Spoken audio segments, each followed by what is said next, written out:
Hello everyone, and welcome back to History of the Future, a world-building series where I develop the lore behind the setting of a sci-fi fantasy universe with the hopes to, one day, transform this vague idea into a tangible tabletop RPG.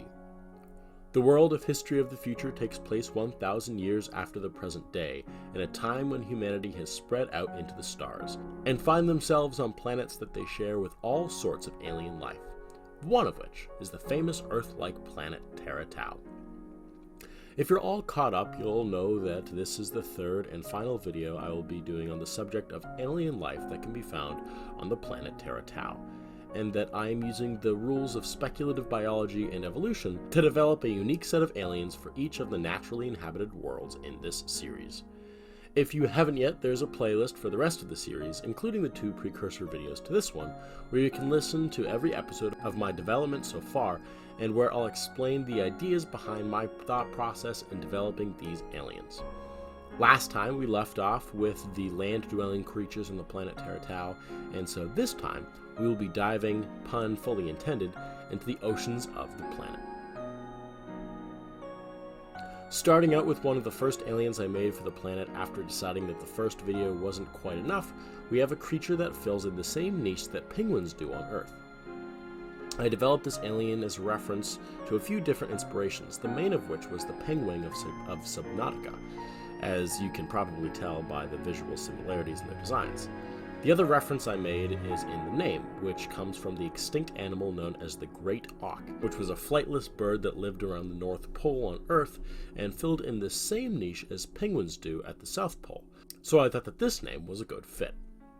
In Universe, the database for alien species has an entry on this creature that reads as follows. Both by their similar appearance and their natural behavior, it is clear to see that the Auk of Teratau fill a similar niche to the penguins of Earth. Grouping together in packs on the ice sheets of the polar oceans of Teratau, they hunt aquatically, with their primary food source being the populous Biqral. Their scale-like feathers, known as sequins, change their colors depending on their angle.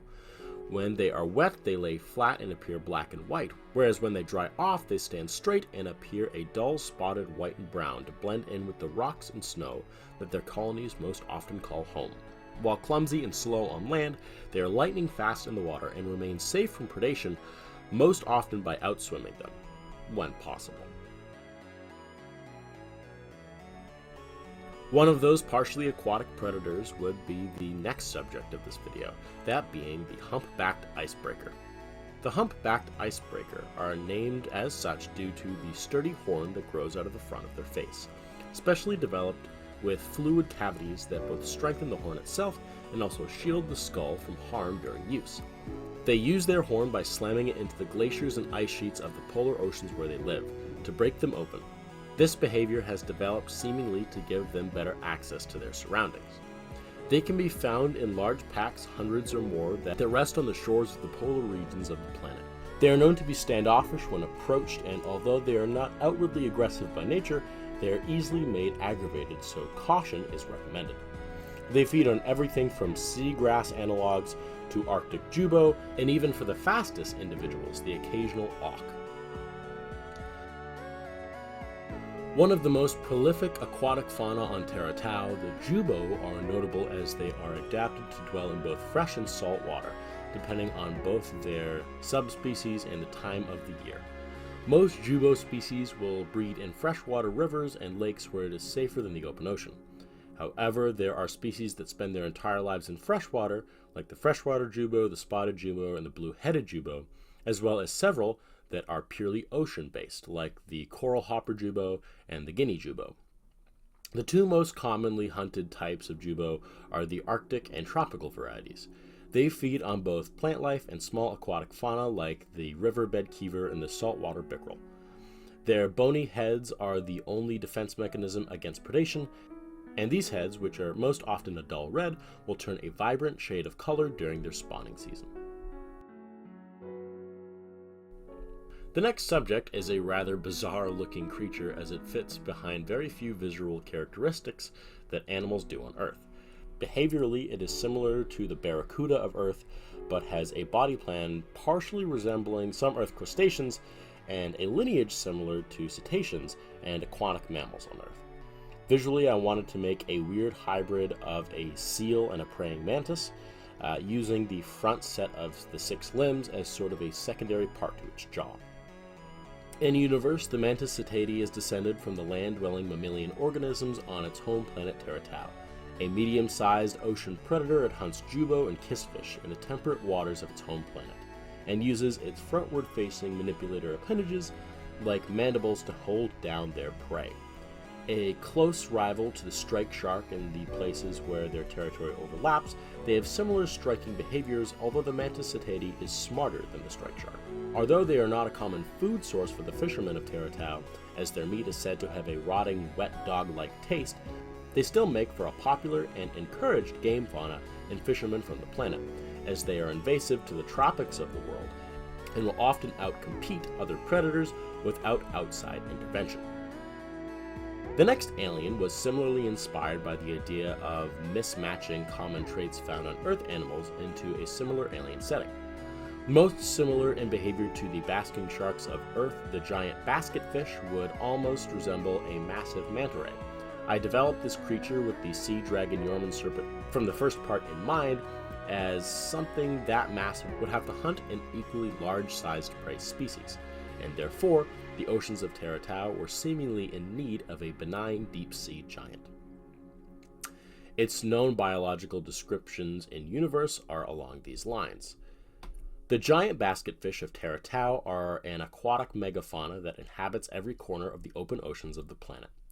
When feeding, they open their mouth that can stretch like a balloon just as long as their flipper span is wide. Gulping great mouthfuls of water, they filter out larger debris and feed primarily on Biqral, a tiny Tauan ocean fauna with a similar niche to the krill of Earth. Their tiny larval forms hatch at only a few inches long and resemble the adults, only lacking pigment in their skin.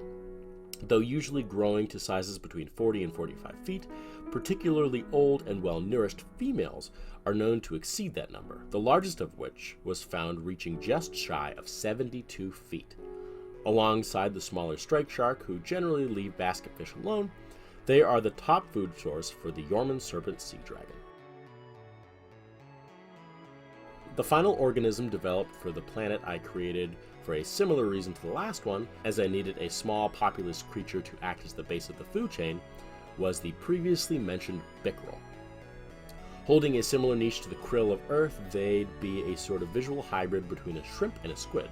I thought putting some giant squid visuals in there would make a cool parallel between a very large animal on Earth and a very small animal on Teratau, hinting at the similar environmental conditions but also at their differences.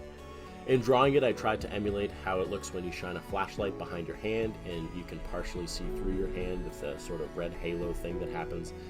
I don't know if I perfectly emulated that look, but I was close enough to communicate the weird texture that I wanted this creature to have.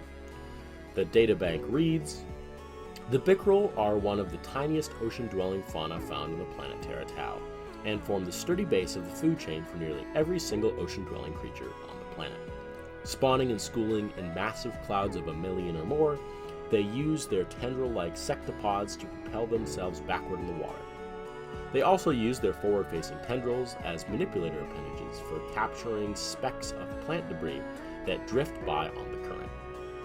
Not only are they a staple food source for many Tauan fauna, but they are also a common addition to many seafood restaurant menus across the USSE.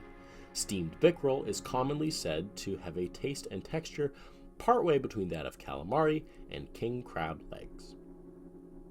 And with that, we close the book on alien organisms that can be found on the planet Teratau.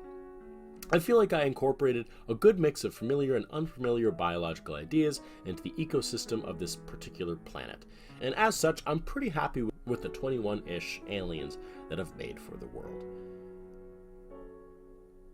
In the future, I plan to do similar things with the other living planets in the universe of History of the Future. But in the next few videos, I will be wrapping up this first chapter of History of the Future by going back to the solar system and developing what a future Earth might look like in this world. I plan to touch on some of the major cities and even some landmarks that may have changed since the 21st century. And I'll honestly probably have to make that final part multiple videos because there's a lot that I'd like to develop from my notes. Part of me also wants to do a video going over the animals and plants that can still be found on Earth and that will be included in the TTRPG that this will one day become. Not only to add a little more fleshing out to Earth, which right now is kind of a mystery to the series, but also to put into perspective the stats of aliens like those of Teratau, so that you can get a better idea of how these aliens stack up to the more familiar life forms found on Earth. But that will be for another time. Before I go, thank you to my patrons STE and Alan Michael White for your support. And if you would like to join them in their financial contributions to the channel and the projects here by getting perks like being able to see my videos before they come out officially, you can join them over there. But until then, thank you for watching. If you liked this video, then leave a like, and if you want to see more like it, then subscribe, and turn on the bell to get notified when I upload next.